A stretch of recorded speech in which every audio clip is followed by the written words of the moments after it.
Hi, good morning. Michael here with Lakeshore RV, and today I want to congratulate the Flons on the purchase of their brand new Flagstaff Superlight. So this will be more of a tutorial video. We'll go through, push some buttons, and I'll show you how everything works. Okay, so when you back into your campsite, first thing you want to think about is leveling the camper.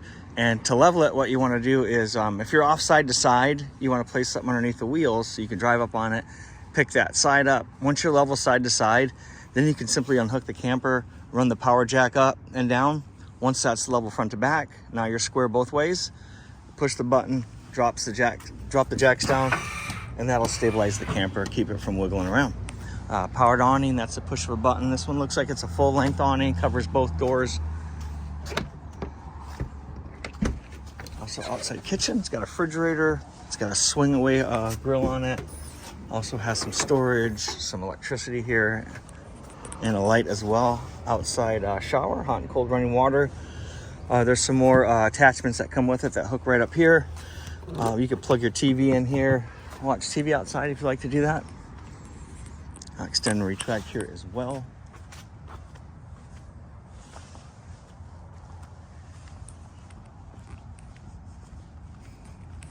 Power jack will run the camper up and down. There's also a light on the front of it.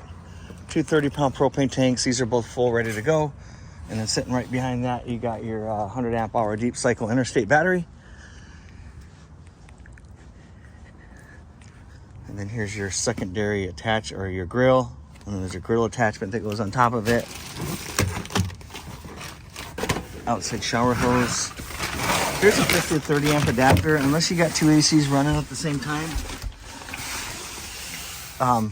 you can run 30 amps. Otherwise, yeah, you can. So you need 50 amps to run two ACs at the same time. How the camper sits now, you put this adapter on the cord and plug it into 30 amps.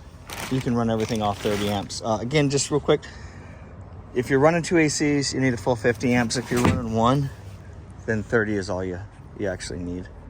You got your sewer here. Black's in the front, gray's in the back. So what you want to do is take the cap off, and once the tanks fill up, you'll pull the handle, dump it.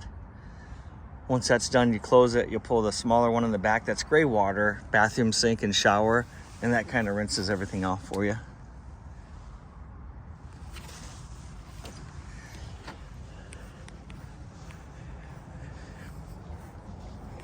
And then you got the kitchen sink tank right here. So if you pull that, that'll dump the kitchen sink. Most of your hookups are here. This is your tank fill, so if you don't have water, you can fill the tank up. Turn the pump on, pressurize the system. City water hookup runs off the pressure from the hose. Black tank flush, that'll flush out that black tank. So to jump back to that, so once you pull the handle out and you dump the sewer, leave that open once it's dumped, and then hook a hose up to this one, and it'll flush that tank out. Just make sure the black valve is open, or it's gonna overfill the camper. So again, open the valve, dump it, and then flush it. Shut this off, then close the black gate valve, and then do your gray last. If you want to winterize, you can access it through here. You take a hose, you stick it into a jug of winterization fluid, turn the pump on, and this is a siphon port for doing that. Water pumps in there. That's going to actually help you for winterizing. That's going to be super convenient. This is your 6-gallon water heater. It runs off gas or electric. Both switches are inside. 50 amp power cord hooks up here. You get a ladder, it comes off the back so you can inspect the caulking on the roof. You want to do that at least twice a year. If it was mine, I'd be up there all the time. So yeah, if you have any cracking, anything like that in the caulk, it starts to dry out, shrink, go ahead and re-caulk it. Just caulk right over the top of it, and that'll keep that roof dry.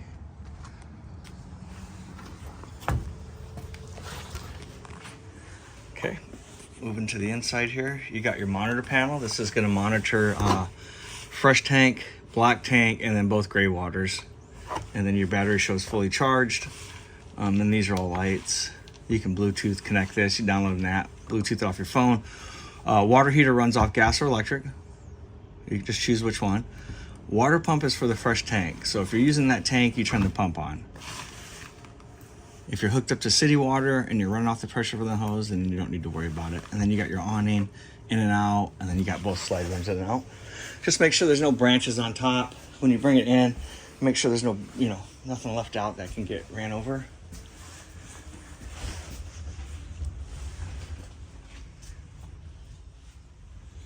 You got a TV hookup here.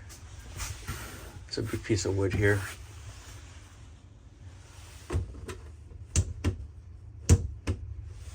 Bedroom lights.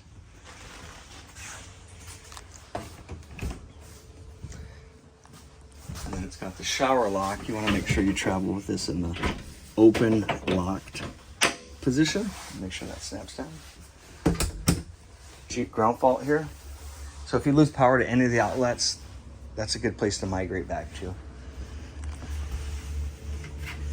And then here's your furnace or your fireplace. It does kick out heat. You can change the color of the lights, and then you can change the temperature, and then you can dim it as well. TV remote for it comes with it, obviously. Refrigerator settings are right here. Refrigerator or freezer, you can run the temperatures up and down.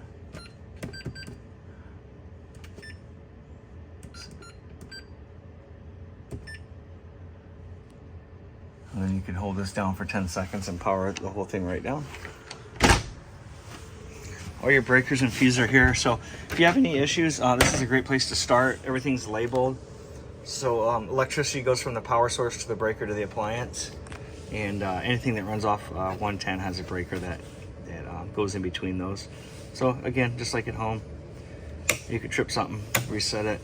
All your 12 volt items are fused. If a fuse blows, the light will come on. You walk by, there's a light on, there's a blown fuse. Table folds down for traveling position, and I'll get that done. Also for bed position. And then over here, you got your heating and cooling.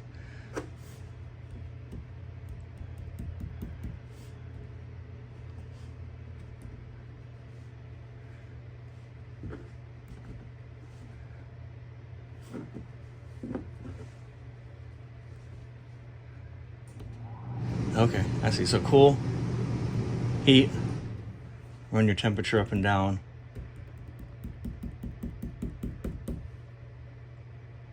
And then off. And if you have any questions at all, please feel free to give me a call. Again, thank you. This is Mike with Lakeshore RV. I can be reached at 231-855-9998.